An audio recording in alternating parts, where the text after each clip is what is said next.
కొన్ని సంవత్సరాలుగా కాకినాడ పోర్టును అడ్డాగా చేసుకుని రేషన్ బియ్యాన్ని స్మగ్లింగ్ చేయడం ద్వారా వేల కోట్ల రూపాయలు గడించిన వైసీపీ మాజీ ఎమ్మెల్యే ద్వారంపూడి చంద్రశేఖర్ రెడ్డి అక్రమ సామ్రాజ్యానికి కూటమి ప్రభుత్వం చెక్ పెడుతోంది. గతంలో అధికార గర్వం, అంతులేని ఆర్థిక బలంతో చంద్రబాబు, పవన్ కళ్యాణ్లపై ద్వారంపూడి విసిరిన సవాళ్లు ఇప్పుడు ఆయనకే చుట్టుకుంటున్నాయి. వారాహి యాత్రలో పవన్ కళ్యాణ్ హెచ్చరికలు, అధికారంలోకి వచ్చిన తర్వాత సీజ్ ద షిప్ నినాదం కేవలం హెచ్చరికకే పరిమితం కాకుండా ఇప్పుడు క్షేత్రస్థాయిలో ద్వారంపూడి కుటుంబ రాజకీయ, ఆర్థిక మూలాలను దెబ్బతీసే దిశగా అడుగులు పడుతున్నాయి. ముఖ్యంగా దశాబ్దాలుగా రైస్ మిల్లర్ల అసోసియేషన్లలో ఏకపక్షంగా సాగుతున్న వారి ఆధిపత్యానికి తెరదించేందుకు రంగం సిద్ధమైంది.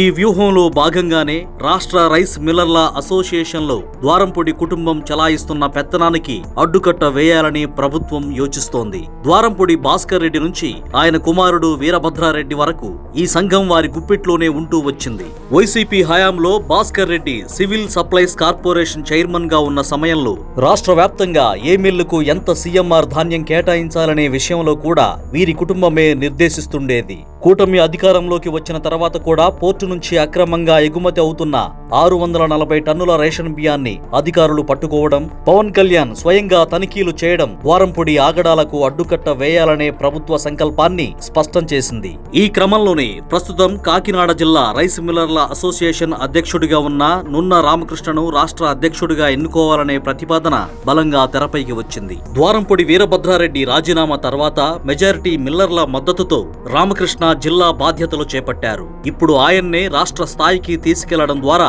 ద్వారంపూడి కుటుంబ పట్టును పూర్తిగా తొలగించాలని ఉత్తరాంధ్ర నుంచి నెల్లూరు వరకు ఉన్న మెజారిటీ మిల్లర్లు, కూటమికి చెందిన కీలక నాయకులు మద్దతు తెలుపుతున్నారు. అయితే ఈ ముప్పును గమనించిన భాస్కర్ రెడ్డి ప్రతివ్యూహాలు రచిస్తూ రామకృష్ణపై జిల్లా స్థాయిలో అవిశ్వాసం ప్రకటించి ఆయనను పదవి నుంచి తొలగించడం ద్వారా రాష్ట్ర అధ్యక్ష బరిలో లేకుండా చేయాలని చూస్తున్నారు. డబ్బు దబాయింపులతో ఎన్నాళ్లు సాగిన ఈ బియ్యం మాఫియా పెత్తనాన్ని మిల్లర్లు ఎలా అడ్డుకుంటారనేది ఇప్పుడు ఆసక్తికరంగా మారింది.